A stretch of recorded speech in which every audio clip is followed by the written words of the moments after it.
যবে থেকে পৃথিবীর সৃষ্টি হয়েছে তবে থেকেই মানুষ ছিল, দিন দিন মানুষ বেড়ে চলেছে বন্ধু। তবে তাদের রোগ বালাই সে সময়ও ছিল, তবে এখনকার তুলনায় অনেক কম। কেননা আগের যুগের মানুষ ভেজাল খাদ্য খেত না, তাদের খাদ্য ছিল নির্ভেজাল, প্রাকৃতিকভাবে হয়ে থাকতো। কিন্তু এখনকার খাদ্য রয়েছে প্রচুর পরিমাণে ভেজাল রয়েছে। ফলমূল কিনতে যাবেন বাজারে, দেখবেন ফরমালিন যুক্ত, শাকসবজি কিনবেন সেখানে সারযুক্ত খাবার, তাহলে আমাদের অসুখ বিসুখ তো হবেই। তো বন্ধু, স্ক্রিনে যে গাছটি দেখছেন, গাছটির নাম আকন্দ গাছ। এই আকন্দ গাছ এমন একটি গাছ, এই গাছটি যদি আপনি সেবন করতে পারেন তাহলে আপনাকে জীবন অবধি বিছানায় পড়তে দেবে না বন্ধু।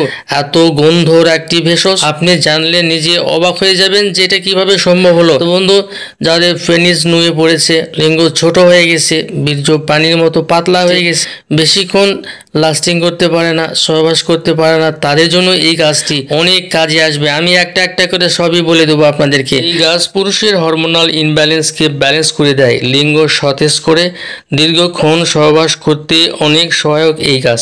তবে খাবার নিয়মটা আমি জানিয়ে দেবো, অনুরূপভাবে আপনি নিজে নিজে তৈরি করতে পারবেন। এছাড়া এই গাছের বিভিন্ন অংশ, বিশেষ করে পাতা ব্যবহার করে পুরনো বাতের ব্যথা, আঘাতপ্রাপ্ত ব্যথা একবারে স্থায়ীভাবে দূর করা যায়। গ্রামের মানুষরা এটা বেশ ভালো করে চেনে। যাদের পুরনো যৌনব্যাধি রয়েছে, বিভিন্ন ডাক্তার কবিরাজের কাছে গিয়ে ফেল করেছেন, তবু রোগ সারতে পারেন নাই, এবং দ্রুত বীর্যপাত যাদের রয়েছে তাদের জন্য এই গাছটি অনেক কাজে আসবে বন্ধু। এবং তাছাড়া যাদের উত্থানজনিত সমস্যা আছে, মিলনে গিয়েছেন কিন্তু উত্থান হচ্ছে না, শক্ত হচ্ছে না, সে সময় মহাবিপদ। তবে এই গাছটি যদি আপনি সেবন করতে পারেন তাহলে এই মহাবিপদ আপনার মোটেও থাকবে না, একবারে স্থায়ীভাবে সেরে যাবে বন্ধু। তবে এই গাছটির যে অংশ সেবন করতে হবে সেটি হচ্ছে ফুল। আমার হাতে দেখতে পাচ্ছেন, এই ফুলটা আপনাকে কালেকশন করতে হবে। আরেকটি কথা বলে রাখি, এই গাছ দুই প্রকার হয়ে থাকে, শ্বেত আকন্দ এবং রক্ত আকন্দ। রক্ত আকন্দ মোটেও এই কাজ করতে পারে না, শ্বেত আকন্দ এই কাজটি করতে পারে। আমার হাতে দেখতে পাচ্ছেন, এই শ্বেত আকন্দ আপনাকে জোগাড় করতে হবে। তো মনে রাখবেন,